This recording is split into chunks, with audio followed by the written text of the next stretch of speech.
Okay, here's something that comes up all the time, especially from newer students, and you can understand why. This isn't exactly what you would call general knowledge, and it's in terms of buying equipment, whether it be a gum shield, a pair of gloves, a head guard.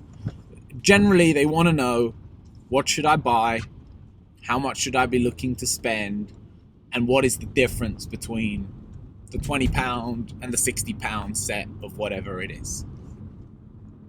Well, first of all, you can always, and I always recommend, just speak directly to your instructor. Again, if you're at my school, come speak to me and I will make recommendations, and you can purchase directly through us, and we will sort it all out for you. Alternatively, if you're looking to shop around, here's some general advice to take.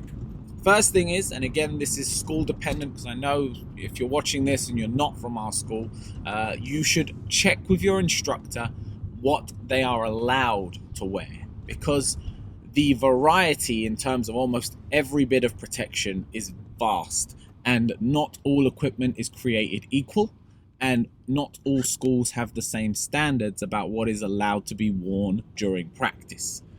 Let's take gloves as an example, and I might go through a few others if this doesn't become too long a video, but let's take gloves. The first thing is the style of glove. So there are boxing gloves. Think of a classic, what you would think of and imagine as a boxing glove, with a Velcro grip, but they also come with lace. There is points fighting style gloves, MMA gloves, open hand karate style gloves, taekwondo pads, gloves for bag work. The list is endless. You need to check with your school about what is appropriate and what should be used, because otherwise you're going to buy something, you might turn up to it with it to class, and your instructor turns around and says you can't use that here. So first thing is check.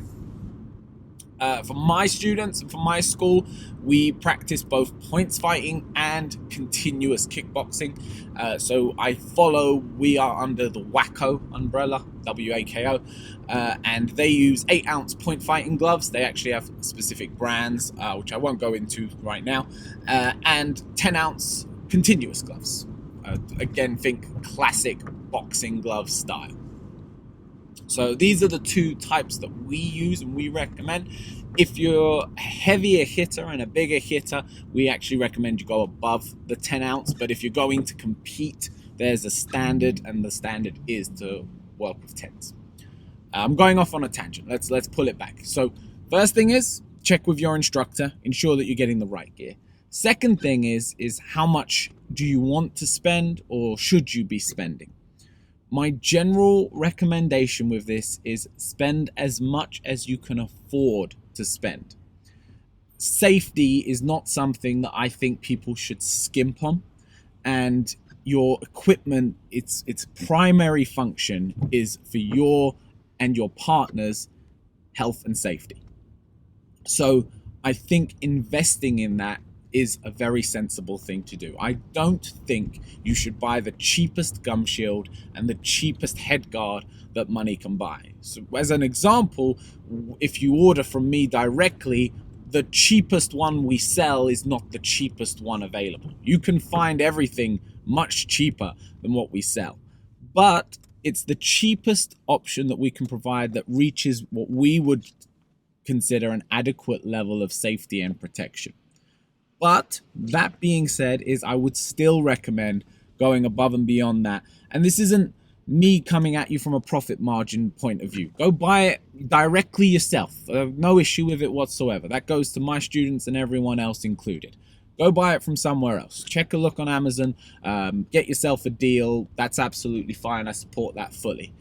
But invest in your health and safety. Buy a proper head guard from a recognized brand. Ideally one that has been in some way checked or accredited by an external organization. Something that is used regularly and tested in competition. So the head guard that we use, it is used and recognized by governing bodies of martial arts, and it's effectively tested every day, every month, every weekend at tournaments around the world. I think this is especially important when it comes to gum shields. You can buy a gum shield now for £1. You could probably get it even cheaper if you really hunt around. But I really do think you get what you pay for. And if you can afford to pay £20 for a gum shield, the benefit increase in terms of the level of protection it provides, I believe personally to be massive. Now, you don't need to go as far as going to the dentist and getting something specifically molded to you. I think that can be a bit overkill unless you plan to go into professional competing, in which case I would highly recommend you do that. But for the casual, I'd say spend as much as you can and get the best quality that you can afford within your budget. Again, everyone has a budget and you just have to work with the best things that you can get hold of. So to summarize, again, I go off on these tangents. Speak to your instructor, make sure you know what is suitable. Buy the best equipment you can afford for your budget. And if I was to add one thing about it, when you're looking in terms of style, don't get too hung up on it. Don't get too invested in the color and the shape, because at the end of the day, within a few months, they're going to stink. Within a few months after that, they are, regardless of the quality you buy, these things are being used to hit and get hit. They deteriorate. The Velcro goes, the lever or the PU starts to crack. Don't get too hung up on it.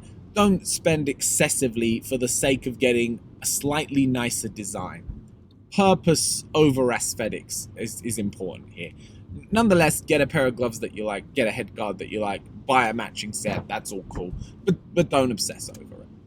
So yeah, guys, any more questions on equipment, anything specific, I will do a video for my lot, my students specifically, discussing what we allow and what we permit, and I will try to remember to link it below, but just search for it if you don't find it.